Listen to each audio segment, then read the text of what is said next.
This is the voice of Johnson County, JoCo Community Radio.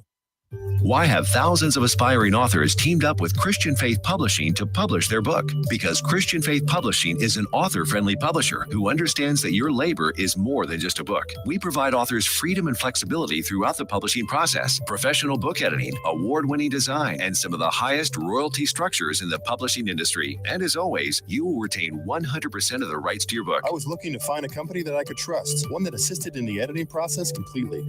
The most important qualities that I was looking for was a publisher who was honest and upfront, no hidden costs or fees, and owning the rights to my own work. Christian Faith Publishing will publish, market, and sell your books in all major bookstores, online booksellers, as well as specialty Christian bookstores. Call for your free author submission kit. 800-978-4812. 800-978-4812. 800-978-4812. That's 800-978-4812. Here's important new information from the Diabetes Solution Center for you, a family member, or a loved one suffering with diabetes. If you have lost your provider, or if you need a provider for diabetic supplies, you may qualify to receive your diabetic testing supplies now with little or no out-of-pocket cost, regardless of your age. All you need is Medicare or private insurance to be potentially eligible. Call the Diabetes Solution Center right now for details. Just takes a couple of minutes. Our friendly, knowledgeable agents will give you free, no-obligation information, handle all the insurance paperwork, and make sure your supplies are delivered directly to your door for free. Call U.S. Medical Supply 24 hours a day. 800-597-9323. 800-597-9323. 800-597-9323. Call right now. 800-597-9323. Out of dead carpet giving you the blues? Tired of your old dingy and broken tile? Let my friends at the Floor Store in Cleveland, Texas give your home the makeover it deserves. This is Old Taco Joe coming to you for the Floor Store. Whether it's carpet, tile, wood flooring, or real wood laminate, the Floor Store can cover all of your flooring needs. Located at 405 West Henderson Street in Cleveland, Texas, owner Brent Harris can help. Shower tile, tub surrounds, even backsplashes. Give them a call today at 817-641-9444. The Floor Store, they got you covered. Let's be honest. Wheelchairs are heavy, bulky, and ugly. If you carry a wheelchair in your car to take care of a loved one, you know how hard it is getting that clunky, old-style wheelchair in and out of your car. Introducing the Feather Chair Wheelchair. At 13 pounds, it's the world's lightest wheelchair. It folds in seconds and fits neatly in your trunk, backseat, or closet, so you can take it everywhere. And it's only available right here. Order yours today and get a free wheelchair case, a $50 value, yours free. The Feather Chair, the world's lightest wheelchair, is just $4.99 with easy payments as low as $16 a month. Sorry, no Medicare or insurance accepted. So call right now to order yours. 800-823-5826. 800-823-5826. 800-823-5826. That's 800-823-5826. Out of dead carpet giving you the blues?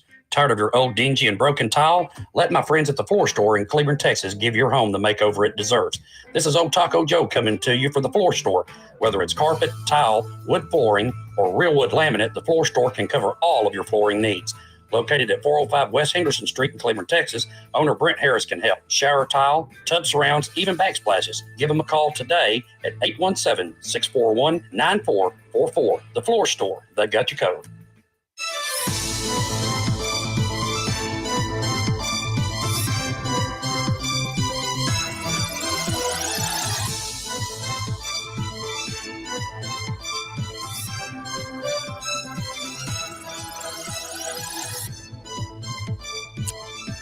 Good evening, Johnson County. Welcome to this week's episode of The Breakdown. I'm your host, Greg Cooper, and here on The Breakdown, we deep dive local politics, mainly school board and city councils, but any and all Johnson County politics are on the table. We air Mondays at 5 p.m. You can visit the JoCo Community Radio Facebook page to watch shows live and see replays. Also, you can go to www.jococommunityradio.com, where Apple and Android apps are available. Tune in to get the ins and outs of Johnson County, Texas. Over the last few weeks, we've been deep diving the new Godley, Texas City Council and their struggles as they try to right the ship and square away the ongoings in Godley. They appear to be off to a great start, and we'll be following up in a couple weeks on the status of former councilwoman Jen Thompson's civil rights lawsuit. A quick update is that Ms. Thompson's lawsuit has been filed. It was filed on June 28th, 2023. To date, the city, former mayor, chief of police, a police sergeant, and the 2 arresting officers have been served with legal documentation. They were served with a civil rights lawsuit in the United States District Court for Northern District of Texas. She's demanding a jury trial, which on the surface appears to show extreme confidence in the validity of the complaints that her and her legal team have in this suit.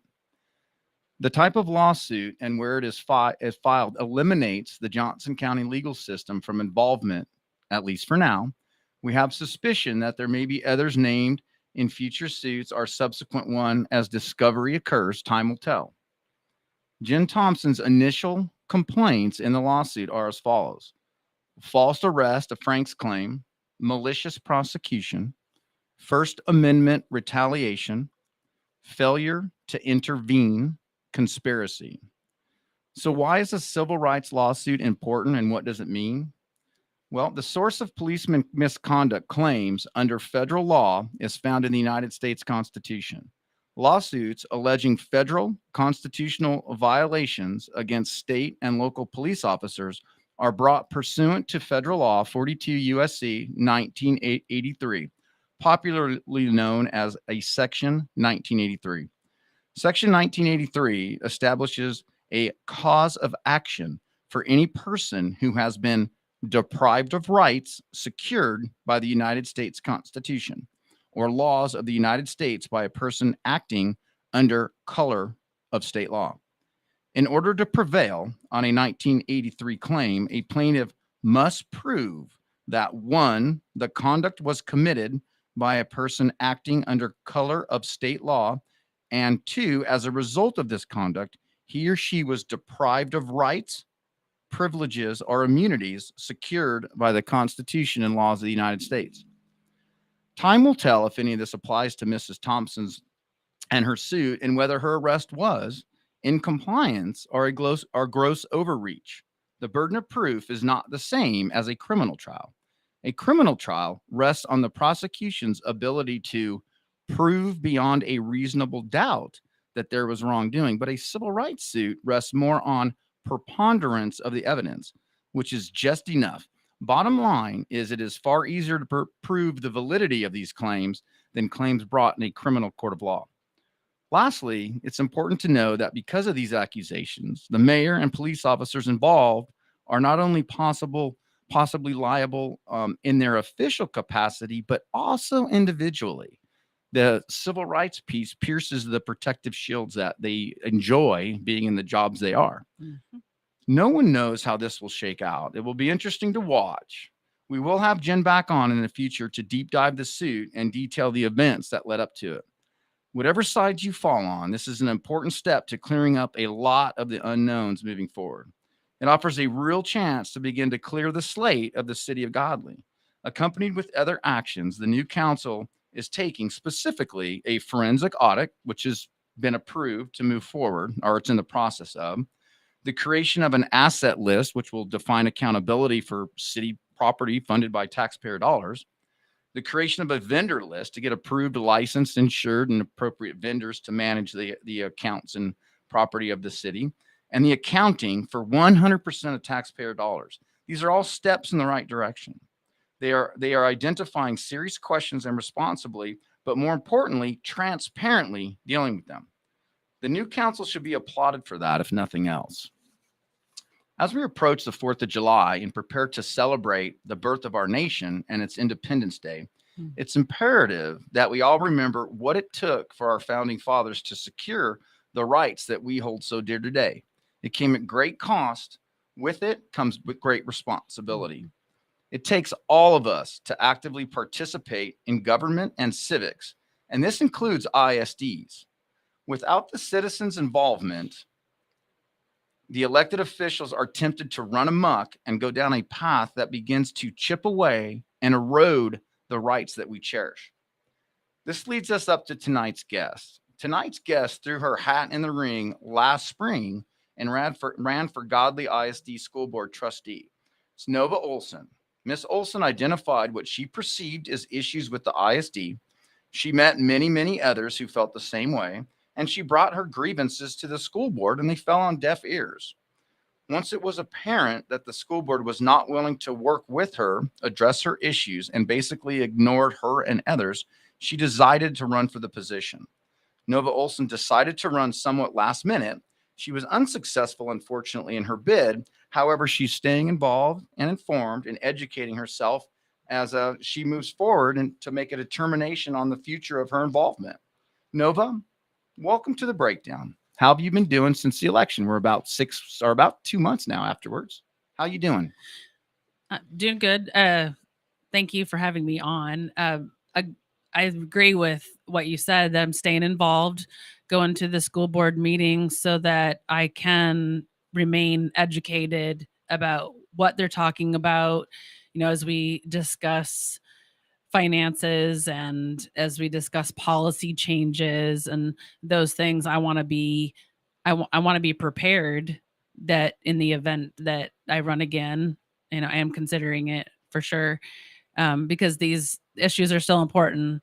I want to make sure that I stay involved, and we need more people involved, to hold people accountable in these positions. Absolutely. And thank you very much for getting involved in doing that and throwing your hat in the ring. It's not easy. It's not fun. People think it is. It's not. And you open yourself up to a lot of controversy and criticism. So, but thank you for doing that. Absolutely. And it's what our country's founded on. Right. So before we dive into our discussion with tonight's guest, I'm going to precede it, and it's going to lead into what we're going to talk about with some quotes from our founding fathers. They're very relevant today, and it seems appropriate that we touch base on this, especially with tomorrow being Independence Day and July 4th. Absolutely. So I got a few quotes here. Remember, democracy never lasts long. It soon wastes, exhausts, and murders itself. There never was a democracy yet that did not commit suicide. It's from John Adams. A general disillusion of principles and manners will more surely overthrow the liberties of America than the whole force of a common enemy. Samuel Adams. A sacred respect for the constitutional law is the vital principle, the sustaining energy of a free government. Thomas Jefferson. Another one from Thomas Jefferson. Educate and inform the whole mass of the people. They are the only sure reliance for the preservation of our liberty. Right. Thomas Paine. It is the duty of the patriot to protect his country from its government. Mm-hmm. And George Washington.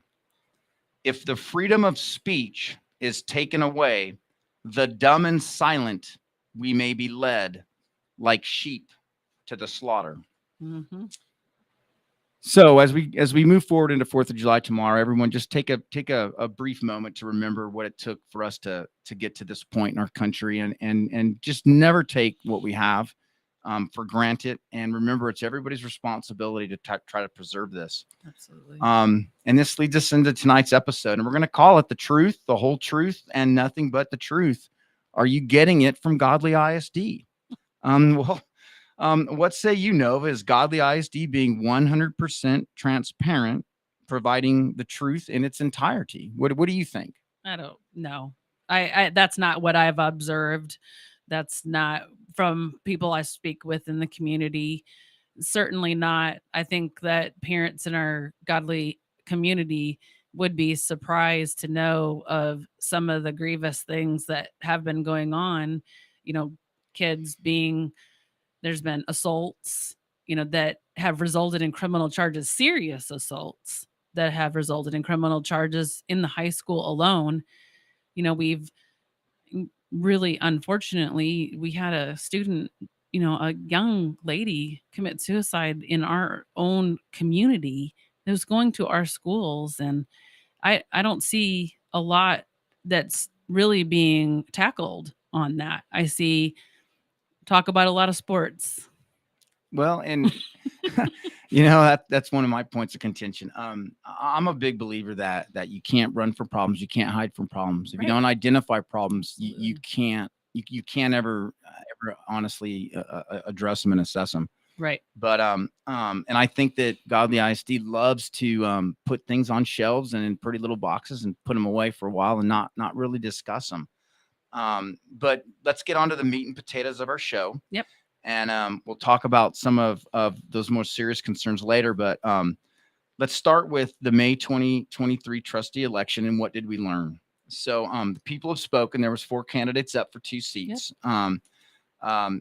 Craig Stevenson and Kayla Lane won, and you and Greg Miller lost. Greg Miller being an incumbent, Kayla Lane being the new cat on the block. Right. Kayla Lane received the most amount of votes at 689. Woo-hoo.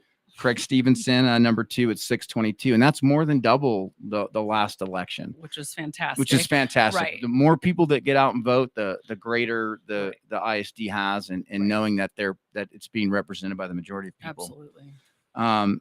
I personally believe Craig Stevenson would be the hardest to beat out of all of them. He's the most involved and vocal and visible. Right. Terry Goodlow has a lot of other ties with Lions Club and Chamber of Commerce and stuff. But she's also pretty toxic in a lot of other things she does. So she counters herself. Right. So the fact that Kayla beat Craig Stevenson by quite a bit, it's pretty telling for the direction the community is asking the school board to go. Miller, he was persona non grata, didn't really do much other than, hang out at ISD events, probably feeling really cool. And, and you had a really good showing. I mean, even though you didn't win, but you came on really late. You got involved really late. I think you're where Kayla was last year. Yeah. To where it was like, well, I really don't want to have to run. I just want them to fix their problems. But you really came on strong. How do you feel about how that election piece went and how the board's doing now? Oh, well, I mean, I think the election said a whole lot about what our community is looking for. We're not looking for team of 8, everybody agree on everything, and we never ask questions. I think that the community in electing Kayla by such a margin has said we want change. We don't want things to be the same as they've always been. So, I mean, I think we owe it. I think that the school board in some ways is trying to fight.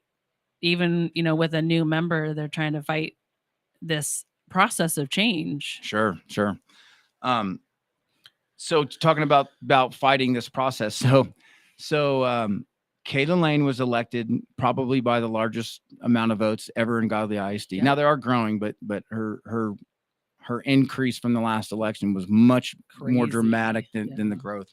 So in a perfect world, the school district, the superintendent, the school board would recognize that. I mean, make no bones about it. Kayla ran on transparency on school. I mean, she ran on a different agenda than the status quo. And in the good world, the school district superintendent administration would recognize, hey, maybe we need to reevaluate some of the stuff that we're doing. Right. And the question is, did they? Well, the first thing so for those of that don't know, the very first meeting that Kayla Lane was actually on the school board, they had a prepackaged policy change. So since the existence of Godly ISD, a school board trustee has been able to get an item placed on the agenda that her constituents are his constituents, the people that elected them, the community, the people they represent, want to be discussed at a school board meeting. A single trustee was able to get that on the agenda to speak about and discuss to try to, rectify or clean it up or provide clarity on. Right. So Nova, what was the very first thing that Godly ISD did after Kayla was elected? They changed the local policy to requiring, is it 3? Three. Three. Well, and this is no, Right? so on the red like, line no. copy, it was Yeah. originally 2. Right. And I wonder if at the last minute they were worried about you winning, so they switched it to 3. To be honest with you, Well, but they switched and it to 3. And not only did they change that policy so that someone like Kayla, who's representing this large margin of people, can't, in effect, can't, this is not representative government, and Kayla said so, right? But not only that, but they don't make this information available to the public so that we can even intelligently come and speak about it. So, and that's one of the things on the last school board meeting. I said, I don't know, you pretend that you want people to be involved, but you put something on an agenda that doesn't have any explanation. No information is provided. So how can I possibly discuss? And not only that, but I said, Kayla Lane asked for discussion that night. Could we discuss that? And everyone sat there with their head down.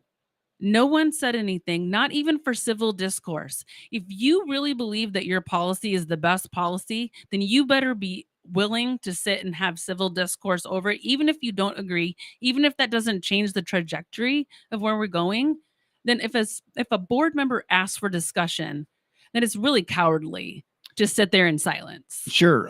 So Mary Dunlap Lowe, she's involved with an organization called Families Engaged for Education. For those that don't know her, she is well versed across the state. She's well respected across the state. I've been in Austin with her. I've watched representatives, aides, and chief of staffs go to her for what to redline in legislation. She is, and Craig Stevenson told her that this policy was being changed, a policy that makes it harder to discuss stuff on an agenda in an open meetings, subject to Texas Open Meetings Act, that this was best for the children. And he also made a statement that they had been talking about this for 3 months. So while that sounds good that they were talking about it for 3 months, I never saw this on the agenda. Nope. So the question is, where are they discussing this? Right. Because if they're going to discuss school board business, it has to be done a certain way. Right. And I think this is one of the frustrations with a lot of people in Godley is they just blatantly do things that are in violation of Texas Open Meetings Act, right, and open records and stuff, that it's just nauseating, and they fly under the radar. There's no entity out there that's miraculously like flies on the wall that start beeping boop, boop, boop, when something goes wrong. Right. And Godley's such a small district at this point, and there's 1,400 districts in the state, that they fly under the radar, and they get very comfortable in doing things incorrectly, wrong, illegal, and in violation of a lot of laws. Absolutely. And they convince themselves that it's in the best interest of the children. I'm so tired of hearing what's in the best interest for the children. If you hear something preceded with "it's this in the best interest of the children," your red flag should immediately go up, because that's the purpose of the district and the trustees. Everything should be in the best interest of educating these kids. Already. And really, really sad what they did with Kayla Lane. Right. And now another thing is, we're going to talk about what is called BED policy, and that really affects this rule that they did for Kayla. So BED policy is a policy that talks about public participation and what the public needs to do to talk to their school board. So for those that don't know, every policy has a legal policy, which are pretty much the same for every school district. And then school districts, they have the ability to expand upon that in what is called a local policy. So BED local policy is the one that, if you're going to go speak at a school board meeting, it's the ones that it's the one that you need to be familiar with, right, so you can go speak. So to set this up, I'm going to read what the BED legal policy says on speaking. So it refers to the U.S. Constitution and Texas Constitution in quotes. A district shall take no action abridging the freedom of speech or the right of the people to petition the board for redress of grievances. It's from the U.S. Constitution. It's in the legal policy. The board does not discriminate against speech on the basis of viewpoint. You've spoken at a few school board meetings. What is the very first thing that old Matt McKittrick, the president of the school board, says before you speak? That everyone is going to be supportive and calm. And it essentially, I hate that word supportive, because essentially what they're saying is that everybody's going to agree that there's not going to be any criticism, which is exactly the opposite of what we're supposed to do in our government. I mean, HB 2840 specifically says that the government body may not prohibit public criticism of the governmental body. It's nauseatingly frustrating.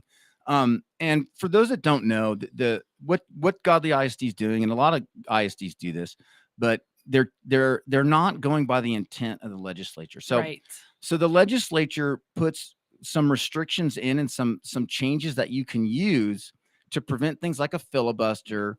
If you're a massive district that has, hundreds of thousands of kids and you got massive amounts of public participation, they allow you to put limits on it, so you're not there for 3 days. Right.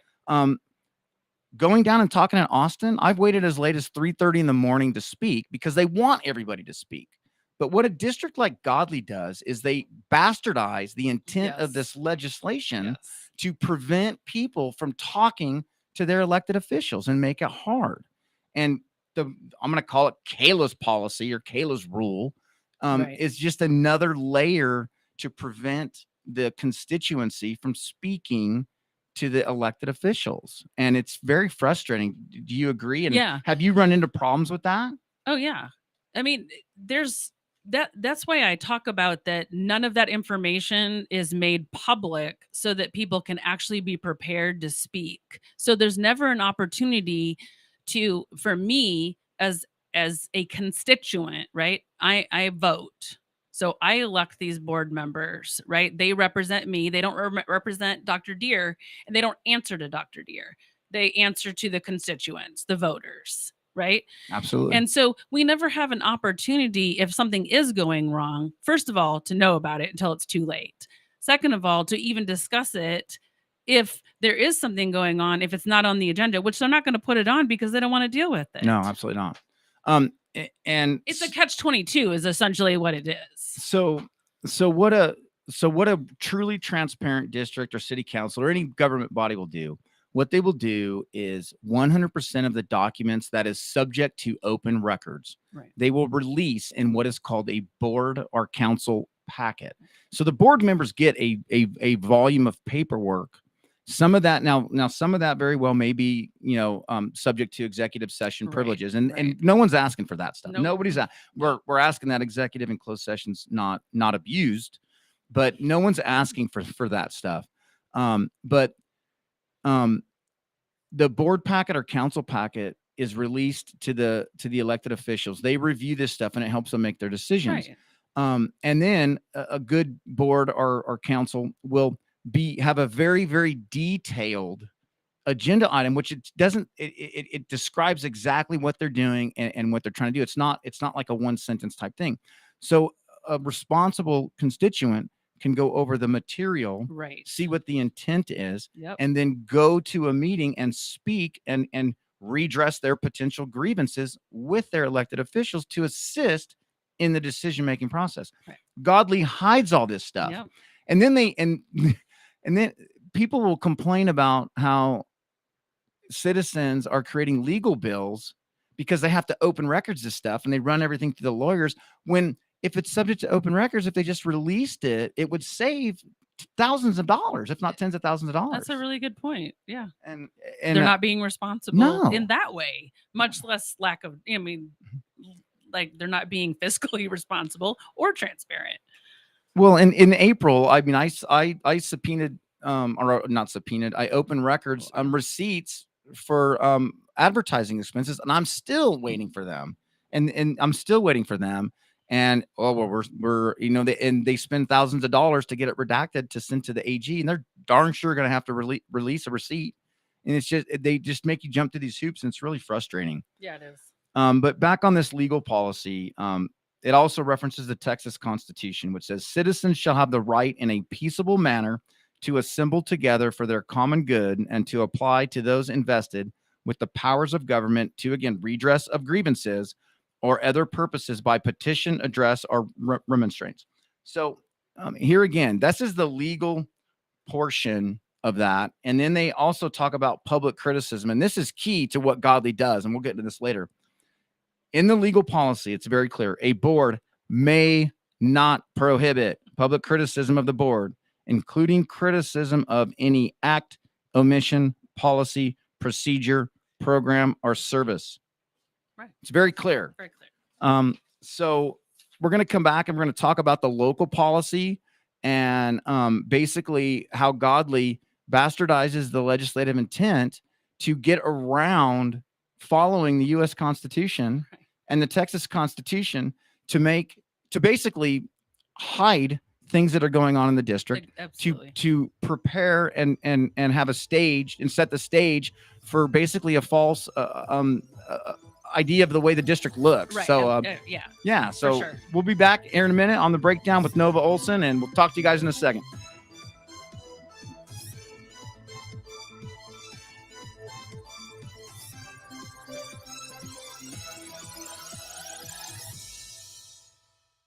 If you are trying to quit drinking or doing too many drugs, listen to me. You don't know me and we'll never meet.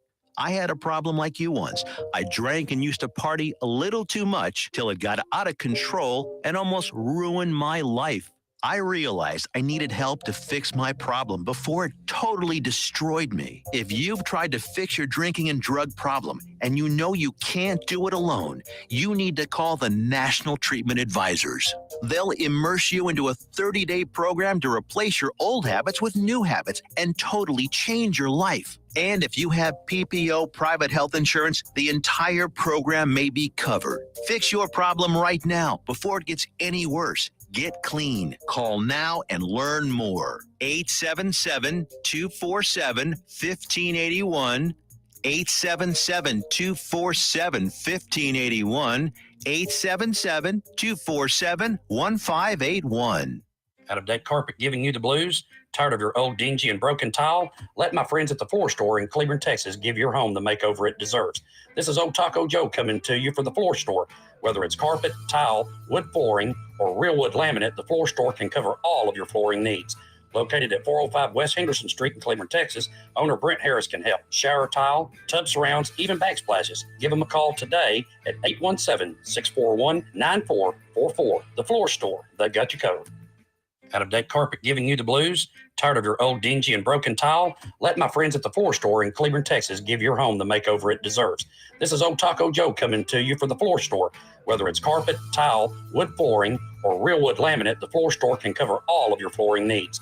Located at 405 West Henderson Street in Cleveland, Texas, owner Brent Harris can help. Shower tile, tub surrounds, even backsplashes. Give them a call today at 817-641-9444. The Floor Store, they got you covered.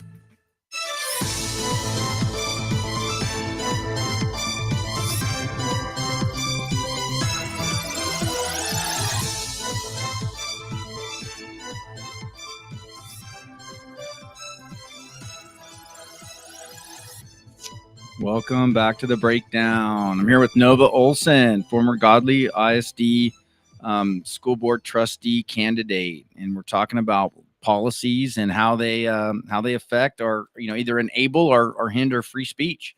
And approaching 4th of July, it seems appropriate. Right. So before we move on to our second segment here, JoCo Community Radio is proud to be the voice of Johnson County, Texas. It's live 24/7 on the TuneIn Radio Network. TuneInJoCo.com is a place to find all the ways to listen and watch. And the station app is also available for free on Android and Apple devices. Simply search your store, check out our lineup and more at JoCoCommunityRadio.com. This episode and more brought to you by Next Level Claims, making your insurance work for you. Reach out to your Texas sales rep and 844-TEX-HAIL. Boy, we had some hail recently. Both my cars need some repairs, but 844.TEX-HAIL. That's 844-839-4245. And lastly, be sure to dress your arms and more at the Tiffy.com. Have you ever seen the Tiffy.com? I haven't. You should check it out. It's got, it's not kind of my stuff. I'm a guy, but it's got some really cool accessory stuff for women that it's pretty cool. I'll check it yeah, out. the Tiffy.com. So it's pretty neat. So all right. So anyways, so we're talking about these policies. And so we've talked about BED legal. Every district has that in their policy. And then they have a little bit of flexibility on what they do with local policies. So what does Godley do with local policies when the legal policy references the Texas Constitution, the United States Constitution, saying you should not hinder these people's free speech? So what does Godley ISD do? Well, at all board meetings, public comment shall be limited to items on the agenda posted with notice of the meeting. So what they do is they determine what you can talk about and what you can't. So if you don't ever go outside of Godley, you might think that that's normal, but it's not normal. Nope. What most ISDs do at regular board meetings is the board shall permit public comment regardless of whether the topic is an item on the agenda or not. So Godley limits to items on the agenda, and most ISDs permit items not on the agenda. Right. So when I say most ISDs, well, I did a little bit of research. So Godley ISD limits. Joshua ISD, they don't. Burleson, they don't. Crowley ISD, they don't limit. Keene, they don't limit. Rio Vista, they don't. Granbury ISD, they don't limit either. Fort Worth ISD, one of the most troubled ISDs that has more. I know Holly Plemons, she goes up there. She's up there battling that district all the time. They don't limit. Fort Worth, Aledo, Weatherford, Midlothian, Glen Rose, Cleburne. It goes on and on. This is not. So what we're trying to say here is this is not normal to limit it. Right. And if you don't expand your horizon on what looks normal, you're going to think that it's normal. The city council doesn't limit. Right. And boy, I'll tell you what, I'm sure they're tired of hearing people like, me come in there and beat them up. But that's how they hear from the people. When you cannot go and talk about something that is a concern and you can't redress your grievances, it paints this picture that's false potentially of what's really going on. Right. If my child's bullied, if there's a safety issue that's a concern and I want to address that with the board and I never have the opportunity to do that, the board sits back and just, everything must be going great. Everything's great. Have you seen at any of the meetings that you went to, have you seen the board kind of clamp down on this? Well, yeah. I mean, just by nature of how they don't provide any information, they don't provide an opportunity. They certainly don't take the opportunity to address anyone. I will say that the city of Godley, even though they kind of gotten hammered lately, our council members now are actually interacting with members that are of the community, and they're happy about it. They like to hear from the people who elected them. So absolutely. Why is it so difficult, if you're going to be representing me, that you would not open that discussion up to a community member and have civil discourse on it, or even ask some questions so that that person can feel heard? Absolutely. Why would you want to be an elected official and limit how you can represent the people who elected you? Yep. It makes no sense. No, it makes no sense. And kind of ironically, they've also added to the agenda a 10-minute rule. So they're in their procedures, which is in their local policy. It clearly states individuals who wish to participate during the portion of the meeting designated for public comment shall sign up with the presiding officer or designee before the meeting begins. So you show up and you're there 2 minutes before the meeting begins, 5 minutes before the meeting begins, and you want to fill out a comment card. They'll tell you no in Godley ISD. Absolutely. So it's happened to me. And it's happened. Mm-hmm. And they just decided one day to add to the agenda, and it's not even on the board book posting. You have to actually download a copy of the agenda to see this piece. Yep.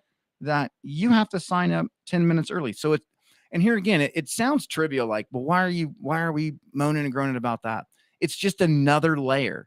So you have the BED local policy, which hinders. Yep. You have the Kayla rule, which now, she was elected to try to bring some light to this stuff. And they immediately basically kneecap her Right. from doing what she was elected to do. And then 10-minute rule. There's just rules upon rules upon rules that make it more difficult for the few people that actually want to talk to go talk. And it's just sad. Well, and not only that, but their times. There's 3 different times listed. There's one time listed on their agenda. Absolutely. There's another time listed saying that executive session is at 6 o'clock and their regular session is at 7 o'clock. I specifically asked the board to reconsider the fact that they're meeting at 6 o'clock when they're actually not even. And then there's another time in another spot that says 6:30. So I said, well, which is it? Yeah. And by the way, your community wants you to meet at more closer to 7. People have said, could I bring my comments to you so that you could speak to the board, because I can't make it at that time. I brought that before the board. And they sat in silence. They and there's so, and there, and just to give them a little bit of grace, there is some rules to what they can actually discuss, but they can respond with facts, they can respond with policies, and they can also ask for items to be placed on the agenda in a future meeting. And Absolutely. they love just using well, we can't discuss this as a blanket reason to not engage the public, and it's kind of sad, but enough of the freedom of speech. Let's move on to bonds a little bit. Right. So Godley ISD's had numerous bonds. The 3 most recent, 2015, they had a $50 million bond to build the high school. In 2021, $168 million bond to build the $168 million to build an elementary school and add a bunch of academic stuff, renovate a bunch of stuff, right? And do that. And then 2023 bond, which failed, that was a massive $889 million bond. So we're going to briefly talk about the 2021 bond, what was good about it, what was bad about it, why. And so why are we talking about bonds now? Well, they're going to ask for another bond, right? And make no mistake about it, but bonds are needed, and there's a valid reason to use a bond, right? There's also bonds are easily misused and abused and become a big wish list on taxpayer dime. And we're going to talk about how Godley goes about this process and see whether it's right or wrong and how it can be improved on. So the 2021 bond, it passed with 2/3 vote, 1/3 voted against, very, very small turnout, 376 voted for, 159 against. So to put that into perspective, in all of Godley, 122 square miles, 376 people voted, and that resulted in the addition of $272 million principal and interest in debt. Yep. This is why it's important to vote locally, people. Right. There should be a couple thousand. There was well over 1,500 that voted last time, but there should be a few thousand. Right. 376 people added $272 million in debt. That equates to, with the debt they had, $67,000 of debt per enrolled child. These are lifetime or lifelong. These are 30 to 40 year bonds. Yeah, these are generational changes here. So just remember that when you think about the next votes. But so during the 2021 bond, they were very, very, they made it very clear that they were not going to call another bond till 2026. This is in a lot of their stuff. So they give us all this money. We won't ask for more money for 5 more years. For sure. Well, so what happened? So March 2022, a year after the bond passed, 1 year, in a special school board meeting at 7:30 in the morning, the day before spring break, Rich Deere briefed the school board that they needed to call another bond in 2024 because they had gone so far over budget. Now they called one in 2023 because it went, whatever happened between then. They stopped reporting on stuff because we caught them. So, so how do you feel about that kind of misleading when the citizens give them all this money, right? And then immediately they turn around and do the opposite of what they said when they were supposed to have a reprieve for 5 years of more debt? Yeah.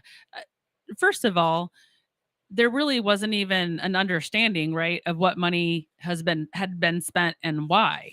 That's one of my biggest questions and concerns with this school district is, if you're going to come to me and ask me for money, you better be telling me exactly how it's going to be spent. And yes, I mean down to the penny. And so to come back and say again, yeah, we asked you for, $300 million. But you know what? We need a lot more. We need a lot more than that. And we're really not going to tell you exactly. So let's talk about what went on. And I was at that meeting, and one of the things that the superintendent told the school board, he said that they reconvened the bond committee and they made the decisions on what to cut as the inflationary costs went up. And from what I understand, the bond committee in its entirety wasn't reconvened. And who made those decisions, who knows? But what I can tell you is things like renovations to Legacy, renovations to RB Godley, things like stuff that has been in disrepair for years and years and years was cut out. So you could, how about a 3-story academic structure behind the visitors' sideline? That was academic space. They kept their football stadium. They kept their basketball arena, which was $97 million of that bond went to the high school. They kept their awesome athletic facilities, and they cut out renovations of decades old schools of stuff that's in disrepair. Right. That's a priority issue. How do you feel about that? Well, we talk about it being a bait and switch, right? Instead of prioritizing academics, with your schools, your elementary schools, which is foundational, Sure. right? Sure. Then you say, what we really are going to do is we really need these sports facilities, but then we're going to pretend like those are academic facilities. And not to say that they couldn't be, but you're cutting out really critical renovations to say, oh, we really need to make this stadium. But you know what? We could possibly use it for academic. So it's funny you bring that up. There's a reason that they do it that way. So if a school district increases a stadium capacity of over 1,000, which the basketball arena is and the football stadium is, you have to call a very specific type of bond that says this is for athletics. Now, if you can finagle a way to co-use that, you can get around that. And I challenge anybody to go back to the 2021 bond and pull up the old videos. And let's see if they're building a TCU quality, their words, not mine, basketball arena and football stadium, or if they're very, very, if they push heavily the academic side. And so it's funny we bring up academics, but let's talk about their 80,000 square foot CTE space. So I got so tired of hearing 80,000 square feet of CTE space, 80,000 square feet of CTE space. It didn't make sense to me. So I decided to go research it. Okay. So let's talk about what I found in this 80,000 square feet of CTE space in this $272 million bond. So their argument is that we provided 80,000 square feet of academic space via the CTE programs in the home side of the stadium. Okay. Well, does everybody know that they're building a sky bridge from the main high school, 2-story sky bridge to the main high school over to the home sidelines? And that sky bridge is enclosed, climate controlled, and 7,500 of your academic space is an air-conditioned sky bridge from the hallway from the main high school to the stadium. And how about 23,000 of the square foot of the 80,000 is wall space? Is wall space. So that's 30,000 right off the top. Right. 30,000 right off the top of the 80,000 that doesn't compute. Right. Now, let's get into the actual building of the CTE. Right. So out of the remainder of the 80,000, we've already removed 30,000 of it. Right. It includes all the restrooms, multiple staff, multiple unisex, and multiple players and multiple students. It includes teacher planning areas, the concession stands, the locker rooms, the mechanical rooms, the custodial, the ticket booths, staff offices, storage areas, stairways, elevators, elevator mechanical rooms, printer rooms, server rooms, press box, coaches' offices, visitor coaches' office, scorer's room, and a web broadcast room. Wow. So seems like a lot of academics. And here's why we're titling this episode, The Whole Truth and Nothing But the Truth, because they're not lying to you that there's 80,000 square feet in the CTE building. Right. What they're doing is they're not disclosing that the overwhelming majority of that has nothing to do with academics. Academics at all. Nothing. Yeah. And that's one of the problems here.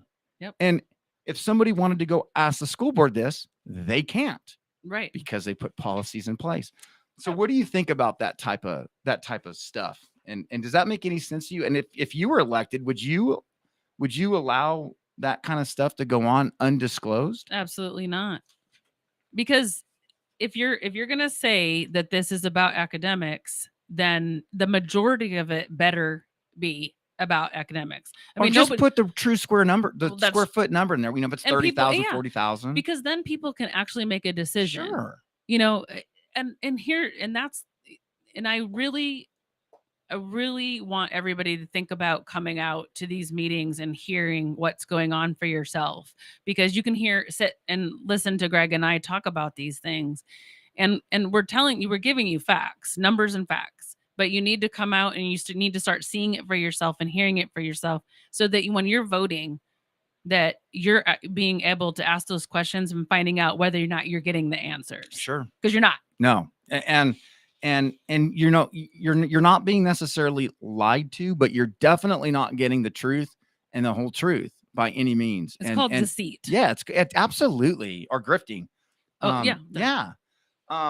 So, and that's just a few things with the 2021. Right. We're not even get into the extravagance of the elementary school, but it's gorgeous, but it costs a lot of money. But so the 2023 bond, we're on bonds. The 2023 bond failed. So the 2023 bond failed by a vote of 1,064 to 466, which is a great turnout for Godley. Yes. I wish it could be 10 times that, but Right.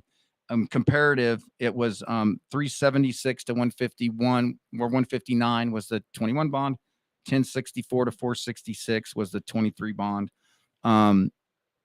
Boy, it was huge. Yeah. So Godley sits right now as the 11th highest total tax district. Yep. This was in the entire state of Texas. Yeah, in the entire state. This was the 6th highest bond out of all ISDs.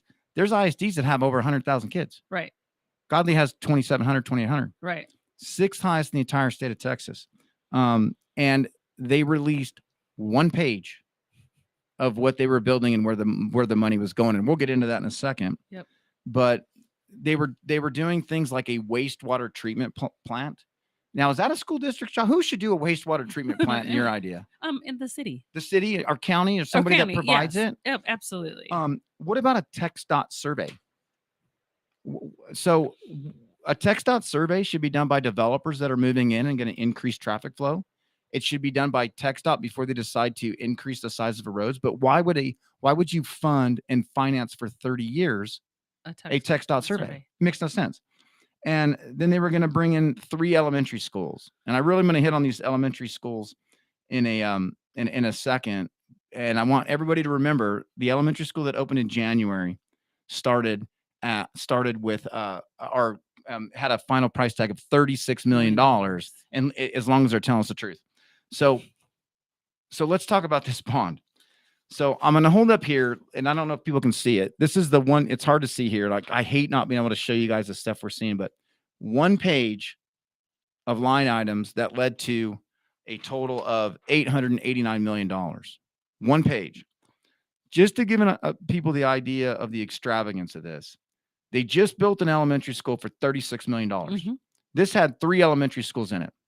One elementary school, $79 million. The second elementary school, $88 million. And the third, $100 million. These are mind-numbing. Yeah, it's hard to wrap your head around that. I don't know how they do it. I mean, yes, there's inflation. Yes, there's been increase in costs. But the $100 million, that's 3 times. Yeah, it's just 3 times. Yes. I'm sorry. That would mean like homes in Starlight Ranch where are going to be going for like $2.5 million. They're not. Right. Nothing's gone up this much. I don't know what they're building. Right. You've been in the new elementary school. Yes. It is, I mean, everybody wants the best that you can get for your kids, but there's a responsible way to do it and an irresponsible way to do it. And I'm sorry, but turf sky painted ceilings, trees, and the extravagance. That doesn't teach. Right. Absolutely. If I was a teacher in Godley ISD, if I was a teacher, you need to be very aware of how potentially house poor your administration is trying to drive you guys. Right. You guys Absolutely. deserve more money. No one's going to argue that. But you're tapping out the tax base with these kind of numbers. Absolutely. And it's really scary how they do that. Another huge part of this bond was RB Godley elementary school renovations, legacy school renovations, middle school renovations, and some other type of stuff like that. That's all stuff that your ISD administration and school board decided to cut to build their stadiums. Yeah, I heard that That's before. priorities. Yeah. Is that how you would lead if you were elected, Nova? Oh, absolutely not. I would prioritize the fact that, I'd love to drive a Bugatti. Absolutely. I'd love to. Yeah, I'm an But Aston you know what? Martin guy, but Okay, that's fine. McLaren, yeah. But that's not responsible spending. That's gonna make me, I'm gonna be on the street if I do that. So, and mind you, I'm a very frugal person. I'm gonna do everything that I can to cut corners, save money, those type of things with my own budget. Sure. Imagine that I am elected to represent people who are probably 30 some percent or socioeconomically disadvantaged. Yeah, 36. 30%. Last time I checked was considered socioeconomically disadvantaged and Godly. So I'm doing fairly well compared to those people. And how dare I just sign my name to something to say, oh yeah, go ahead and spend $100 million. It doesn't matter. I'm not going to ask any questions.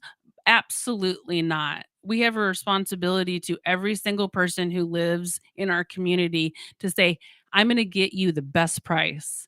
I'm going to do the very best I can for you.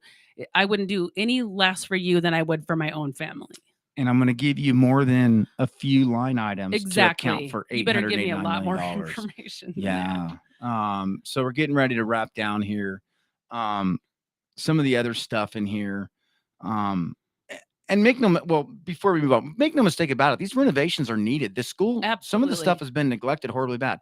How Godly, and this is one of the most frustrating things. How Godly ISD got to be the 11th highest total taxed ISD, $67,000 in debt per enrolled child, and half their schools are falling apart. That is a management problem. Yes. If you don't address that management problem, they're going to do what they try to do with this last bond, which is spend their way out of their piss poor performance, which we know doesn't happen. Yes. It doesn't work. Yes. And if they showed a little bit of self-reflection that, hey, we hear what the people are saying, we learn from our mistakes, you can give them a little bit of grace. Right. But they're doubling down on this stuff. Yeah. And it's Tripling down. And it's really frustrating. Yeah. Some of the other things in here. So did anybody know that the Godley High School was going to add more to the athletics and visitor stadium side at a total of $77 million? So more stadium and more athletics. They just redid all their athletic fields, tennis courts. Yep. They're building a TCU quality basketball arena and a TCU quality football stadium and another close to $100 million, as much as more than the first elementary school was going to go more into the stadium. How about land purchases? So for those that don't know, Godley ISD owns gobs and gobs of land. Yeah. Out like kind of north of Acton and west of Pecan Plantation. They also own gobs and gobs of land up on 2331. Yep. And they even have since 2015 plans to build a new high school, a new stadium, a new middle school, a new elementary school. Wait for it. A fire department and a church. Yeah, they're on Godley ISD's plans. Hit me up and I'll give it to you. That they've been in touch with since 2015. There's bigger things at work here. And why they don't just disclose this to more people than the hand-picked long-range facility planning committee, I don't know. Right. But wow, it goes quick, doesn't it? We got a lot more to cover. We're going to have to get back with Miss Olson here. We're going to have Kayla Lane on next week. Kayla Lane, current school board trustee. But Thank you, guys. Thank you. Sorry it ends so quick, but we'll keep it up. Breakdown every Monday at 5. Later.